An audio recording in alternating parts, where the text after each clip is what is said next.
Welcome to Arul cooking channel. ரொம்பவும் சூப்பரான வத்த குழம்பு சாதம் இன்றைக்கி எப்படி செய்கிறதா நான் இன்றைக்கி செஞ்சு காட்ட போகிறேன். அதுக்கு தேவையான இன்க்ரீடியன்ட்ஸ்: பூண்டு நிறைய எடுத்து வச்சுக்கோங்க, சின்ன வெங்காயமும் உரித்து வச்சுக்கோங்க, கடுகு உளுத்தம் பருப்பு, வெந்தயம், மிளகு, மண்தக்காளி வத்தல், தனி மிளகாத்தூள், அப்புறம் தனியாத்தூள் எடுத்து வச்சுக்கோங்க, குழம்பு மிளகாத்தூளும் எடுத்து வச்சுக்கோங்க, தேவையான அளவு தண்ணி, கருவேப்பிலை, தாளிப்பு வடகம், கொஞ்சமாக வெல்லம், மஞ்சத்தூள். நெக்ஸ்ட்டு ஒரு பெரிய லெமன் சைஸுக்கு புளியை நல்லா ஊற வச்சுக்கோங்க. அதை நல்லா கரைச்சி எடுத்துக்கிட்டு 1/2 ஸ்பூன் மஞ்சத்தூள், 1/2 ஸ்பூன் தனியாத்தூள், 1 ஸ்பூன் சில்லித்தூள், 1 ஸ்பூன் குழம்பு மிளகாத்தூளையும் போட்டு நல்லா மிக்ஸ் பண்ணிக்கோங்க. தேவையான அளவு உப்பையும் போட்டு இந்த டைமில் உப்பு காரம் கரெக்டாக இருக்கான்னு செக் பண்ணிவிட்டு உங்களுக்கு எக்ஸ்ட்ரா வேணும்னா சேர்த்துக்குங்க. எப்பவுமே சாம்பார் சாதம் தான் சாப்பிடாம இந்த முறையும் செஞ்சு சாப்பிட்டு பாருங்கள். டேஸ்ட்டு சூப்பராக இருந்தது.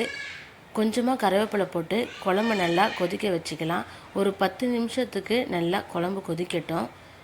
பக்கத்துலேயே தாளிப்பு ரெடி பண்ணிக்கலாம்.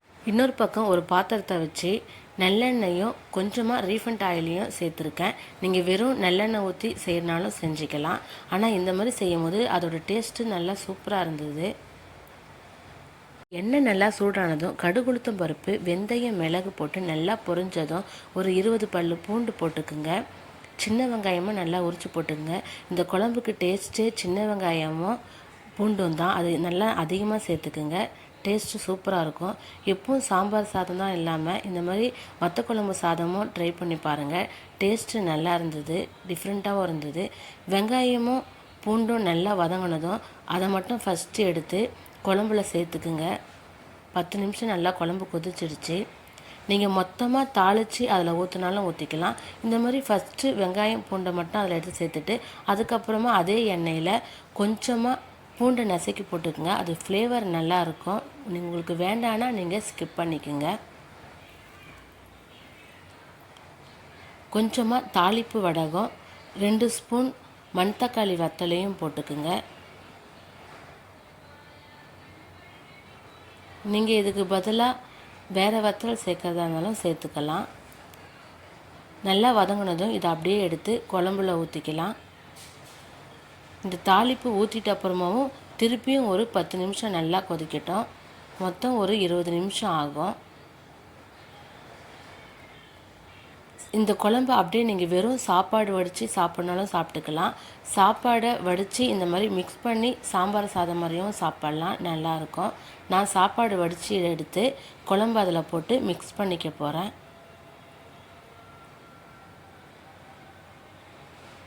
நிறைய குழம்பு ஊற்ற வேண்டாம்.